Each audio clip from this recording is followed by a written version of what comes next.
नमस्कार सर्वांना. मी नेहमी सांगत असतो, वैयक्तिक जो काय अनुभव तुम्हाला येईल तो सर्वात उत्तम अनुभव असतो, सर्वात उत्तम रिझल्ट येतो. हायड्रोपोनिक आपण खूप साऱ्या जणांना रिक्वेस्ट केली होती की तुम्ही आम्हाला हायड्रोपोनिक शिकवा किंवा हायड्रोपोनिक बनवून द्या किंवा काय सर्व काही गोष्टी केल्या होत्या. नाहीच कोणी दिलं. हरकत नाही झाली. आज हायड्रोपोनिकचा चारा बनवायला सुरुवात केली. आज दुसरा दिवस आहे आणि तुम्ही ज्यांना हायड्रोपोनिकचे सेटअप दिलेत ना ते माहिती घ्यायला माझ्याकडे येत आहेत. हायड्रोपोनिकला बुरशी लागते आहे. मला माहिती आहे ना का लागते आणि कशामुळे लागते, कारण तुमचं क्लायमेट आणि आमच्या क्लायमेटमध्ये खूप सारा जमीन आसमानचा फरक आहे. त्याच्यामुळे मेंढी पालन करताना एखादा निर्णय धाडसी घ्याच, काही होत नाही. आता ज्यांना ज्यांना ह्या मेंढी पालनात आमच्या मार्गदर्शनाखाली एक वर्ष झाले ना त्यांनी मेसेज केले, खूप सारा अनुभवाचा मेसेज आले. तर मी फक्त सुविधा पुरवत नाही तर मी माहिती पुरवतो. सुविधा पुरवायला म्हणजे माझ्याकडे ती काही यंत्रणा नाही किंवा मी त्याच्या होलसेलर नाही किंवा डीलर नाही, त्यामुळे मी सुविधा नाही पुरवू शकत, पण तुम्हाला माहिती पुरवू शकतो. पण ज्यांनी ज्या कंपनीकडनं कुणाकडनं पण हायड्रोपोनिक घेतलं असेल आणि त्यांनी आपल्या क्लायमेटमध्ये सोल्युशन करून दाखवावं म्हणून ते हरेल. किती काय करू दे, आता मला माहिती आहे ना काय होतं आणि काय नाही. तर आपण आता गव्हाचा हायड्रोपोनिक केलेलं आहे, गव्हाचं आणि मक्याचं दोन्ही केले. अजून 2 प्रकार करणार आहे. 4 प्रकारचे हायड्रोपोनिक करू आणि त्याच्यानंतरची जी प्रोसेस आहे मी तुम्हाला दाखवेन. ते आता जवळनं दाखवा गव्हाला काय पद्धतीनं अंकुरण आलं. जोपर्यंत तुम्ही अभ्यास करत नाही किंवा जोपर्यंत तुम्हाला ह्यातलं नॉलेज येत नाही ना तोपर्यंत तुम्हाला ह्यातलं समजणारच नाही काय असतं आणि कशा पद्धतीत. आता हा गहू बघा किती प्रकारे मोड आलेत आणि ह्याला बुरशी लागणार नाही. चॅलेंज आपलं की एवढ्या 8 डिग्री 10 डिग्रीमध्ये सुद्धा याला बुरशी लागणार नाही. आणि कुठल्याही कंपनीवाल्याने सांगावं की आमच्याकडे येऊन की मी तुम्हाला हायड्रोपोनिक सक्सेस करून दाखवेन, होणार पण नाही. कारण तुम्ही फक्त तुमच्या क्लायमेटपुरता किंवा तुमच्या व्यवसायापुरता अनुभव ठेवला होता. पण आम्ही काय केलं तर आमच्या निसर्गाचा अनुभव केला. त्याच्यामुळे काय झालं की आम्हाला माहीत झालं की ह्याला काय करावं लागेल आणि काय नाही. आणि हे हायड्रोपोनिक सेटअप करण्याच्या मागचं म्हणजे असं नाही की काही वेगळं कारण होतं किंवा काय नाही. पण एखाद्याने जर चॅलेंजिंग गोष्ट केली ना तर मात्र आपण त्याच्या मुळापर्यंत जातो, हे मात्र आहे. आणि नंतर त्यांना मिरच्या लागतात, 100% लागतात, मला माहिती आहे ना. आणि जर काय तुम्हाला कुणाला असं हायड्रोपोनिकचं काय करायचं असेल किंवा काय बनवायचं असेल, फक्त थोडासा अभ्यास करा आणि 100% बनवा. आता हे किती ट्रे लागलेत बघा गव्हाला, आणि त्याच्यामध्ये मक्याचे ट्रे पण आहेत. मी तुम्हाला दाखवतो आता. तर तिथे गव्हाचं ट्रे आणि इकडे कॅमेरा चालूच ठेवा. इकडे मक्याचे ट्रे बघा, आता तुम्हाला दाखवतो मी. आणि हा थोडासा सेटअप छोटा आहे, छोटा सेटअपमध्ये आता चाललं आहे आणि हे भविष्यामध्ये मोठ्या सेटअपमध्ये चालू होईल. त्याचं कारणही मी सांगतो तुम्हाला. आता गव्हाचे ट्रे दाखवा जवळनं. आता हे तुम्ही गव्हाचे ट्रे आम्ही ठेवत आहे. मक्याचे ट्रे बघा, दाखवा त्यांना मक्याचे ट्रे. आणि मेंढी पालनात जेव्हा तुम्ही एकटे पडता ना तेव्हाच असले काहीतरी उद्योग समजतात तुम्हाला. कारण काय होतं, जेव्हा तुम्हाला मदतीचा आधार असतो ना तेव्हा तुम्ही गाफील राहता. त्याच्यापेक्षा मदतीचा आधारच नसेल ना तेव्हा मात्र तुम्ही एकदम चांगल्या पद्धतीनं मेंढी पालन करू शकता. ह्याचा मला अनुभव आलेला आहे. मदतच नको तुम्हाला, काहीही गरज नाही मदतीची. फक्त तुमचा अनुभव दांडगा असला पाहिजे आणि इच्छाशक्ती प्रबळ असली पाहिजे. बघा मी काय सांगतोय, अनुभव चांगला असला पाहिजे आणि इच्छाशक्ती एकदम प्रबळ असली पाहिजे. त्याच्यानुसार हे होत असतं. ह्याचा आपला दुसरा दिवस आहे. गहू आहे, मक्का आहे, अजून 2 प्रकारचे कडधान्य ठेवणार आहे. अजून त्याचा रिझल्ट कसा येतो तेही पाहणार आहे. आणि राहिला प्रश्न बुरशीचा, तर बुरशी येणार नाही ह्याचा अभ्यास आहे. आणि किती प्रमाणात येते काय येते मी तुम्हाला दाखवेन, काही हरकत नाही. आणि चुकला एखादा अंदाज तर पुन्हा करता येतो, काही होत नाही. पण मात्र वैयक्तिक तुम्ही असं प्रयत्न करा. वैयक्तिक प्रयत्न केल्यानंतर, प्रयोग केल्यानंतर जो तुम्हाला अनुभव येतो हा जगातल्या कुठल्याच युनिव्हर्सिटीत किंवा विद्यापीठात तुम्हाला येणार नाही. आता आपल्याला कोणी हायड्रोपोनिक सेटअप करून द्यायला तयार नव्हतं, कारण आपल्याकडचं क्लायमेट खराब होतं. आणि आपली एक अट होती तेव्हा, म्हणजे जेव्हा हायड्रोपोनिक लावणार की तुम्ही 8 दिवसाचा सेटअप आम्हाला ओके करून, म्हणजे चालू कंडिशन झालं पाहिजे आणि त्याचं उगवण्याची जी प्रक्रिया आहे ती पूर्ण झाल्याच्या नंतर आम्ही तुम्हाला जे काय पेमेंट होतं किंवा जे काय तुमचा खर्च होईल तो देणार होतो. अशा पद्धतीनं मी कंडिशन ठेवली होती. कारण मला माहिती आहे सेटअप लावायला तर कोण पण लावून जाईल, पण त्याचा जे आतमध्ये प्रॉब्लेम येतो तो काही कोण सॉल्व करू शकत नाही. त्याच्यानुसार आपण केलं होतं. आणि आता त्याचा 2nd दिवस आहे आज. आता परत मका भिजत आहे. तर जेव्हा पण असं तुम्ही काय कराल, आता ह्याचा पुढे उद्योग काय करायचा आहे तेही मी तुम्हाला दाखवतो. तर असं डायरेक्ट घातलं तर मेंढ्यांना जुलाब लागतं, मला माहिती आहे. त्याच्यामुळे ह्याचा पुढचा उद्योग काय होतोय हेही मी तुम्हाला दाखवतो.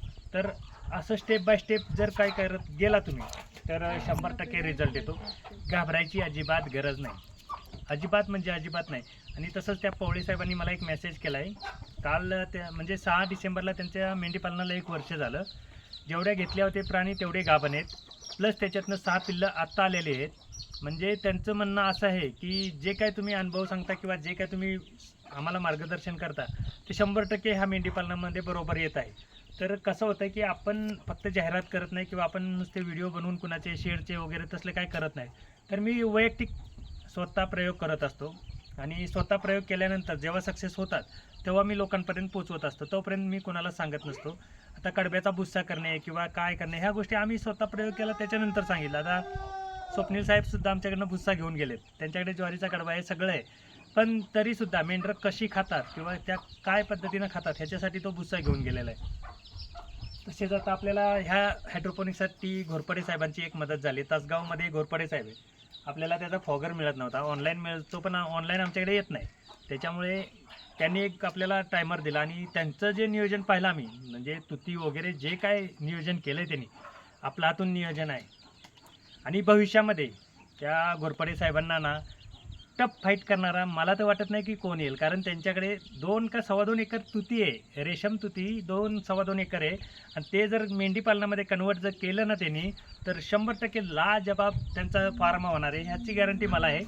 तर आता ते आपल्याला अजून एक मदत करणार आहेत गोळीपेंडीची, म्हणजे आपल्याला जी गोळीपेंडीची मशीन घ्यायची आहे किंवा गोळीपेंड बनवायची ह्या सर्व गोष्टीला ते मदत करणार आहे. बघा, मी जर कुणाला मदत करत असेल तर मला कोणतरी मदत करतं, ह्या उद्देशानं हेच चाललेलं आहे. आता ज्यांच्याकडे हायड्रोपोनिकचे सेटअप लागलेले आहेत नवीन, तर त्या हायड्रोपोनिकमध्ये आळ्या होणे, बुरशी येणे आणि त्याचं सोल्युशन माझ्याकडे विचारणे, असा प्रकार चालू आहे. काहीही हरकत नाही, माझं सक्सेस झालं. माझ्याकडे जर तसा काही प्रकार झाला नाही तर मी तुम्हाला ह्याचा फॉर्म्युला सांगेन, औषधही सांगेन, त्याच्यामध्ये औषधही असतं तेही सांगेन. नाही कुणी सांगितलं तरी आपण जर केलं आणि आपल्याकडे ओके झालं, जसं की त्याच्यामध्ये बुरशी नाही लागली, आळ्या नाही लागल्या, तर आपण जे काय ह्याच्यामध्ये फॉर्म्युला वापरले ते मी तुम्हाला सांगेन. अजिबात काय होणार नाही. फक्त तुमच्याकडचं क्लायमेट कसं आहे ना त्याचा अभ्यास तुम्हाला पाहिजे. आता आमच्याकडे कसं आहे 8-10 डिग्री टेम्परेचर असतं, सकाळी 10 वाजल्या तरी अंगाला ऊन लागत नाही. अशा पद्धतीनं हे हायड्रोपोनिक आहे. आणि मी सांगतो, जर हे जर सक्सेस झालं हायड्रोपोनिकचं तर विकतचा मुरघास घालण्यापेक्षा असलं केलेलं कधी पण 100% चांगलं राहीलच.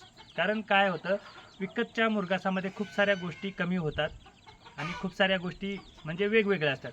आता काही लोक म्हणतील आम्ही मुरघास विकतो मग तुम्ही आमची बदनामी करताय, तर तसं काय नाही. आपल्याला जो आपल्याला रिझल्ट आला विकतच्या मुरघासातून तोच सांगतो मी.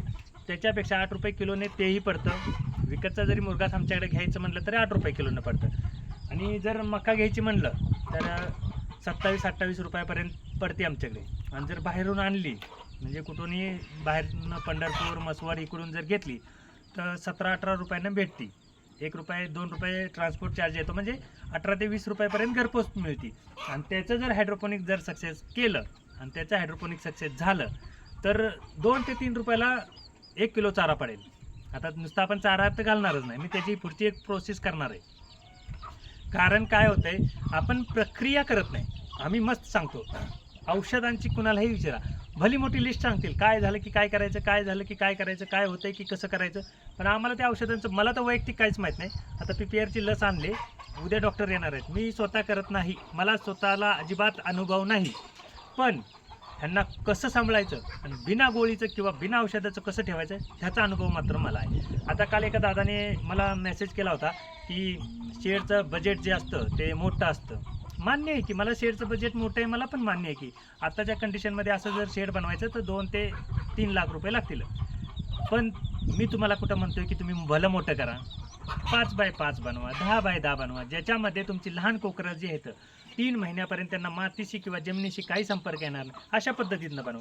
मी काय तुम्हाला म्हणलं नाही 50x150 किंवा 50x200 बनवा, काही गरज नाही आणि बनवायचंही नसतं. मी पहिल्यापासूनच सांगतो, सुरुवात छोटी करा आणि शेवट मात्र एकदम मोठा झाला पाहिजे, अशा पद्धतीनं करा. आता हे हायड्रोपोनिकचं आहे, छोटा सेटअप आहे, ओके वाटला अजून इकडे वाढवू. ओके झाला, अजून ट्रे लावू. आपल्याकडे 100 ट्रे दिलेत बघा. देणारे सुद्धा खूप आहेत आपल्याला. 100 ट्रे फ्रीमध्ये आलेत. 100 ट्रे फ्रीमध्ये दिलेले आहेत. त्याच्यामुळे आपल्याला त्या ट्रेचा किंवा ह्या सेटअपचा काही जास्त खर्च आलेला नाही. आणि तसंही त्याच्यामुळे आपल्याला मार्गदर्शन करणारे चांगले. आता ह्याची पुढची प्रोसेस जेव्हा होईल तेव्हा मी तुम्हाला दाखवेन की प्रोसेस काय होते. आणि त्याच्यामध्ये आता प्रयत्न चालू आहेत. आता ते गोरपडे साहेब आपल्याला मदत करतच आहेत तासगावमधले.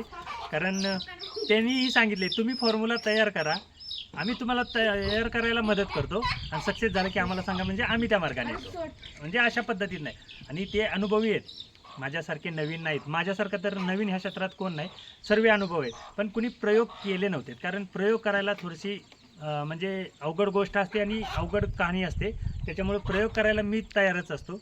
त्याच्यामुळे प्रयोग माझ्याकडे आहेत. आणि सक्सेस झालं की मग बाकीच्यांनी केलंच पाहिजे. करूच नका नाही, केलंच पाहिजे. एकदम ओके रिझल्ट येईल. आणि त्याचंही मी तुम्हाला दाखवेन कशा पद्धतीत करायचं. फक्त तुम्ही घाबरायचं नाही, किंवा तुम्हाला कोण मदत करेल किंवा तुम्हाला कोण येऊन सांगेल की असं करण तसं कर, काही गरज नाही. तुमचा फक्त थोडासा अभ्यास वापरा, सक्सेस 100% मेंढी पालन होईल, माझी गॅरंटी आहे त्याला.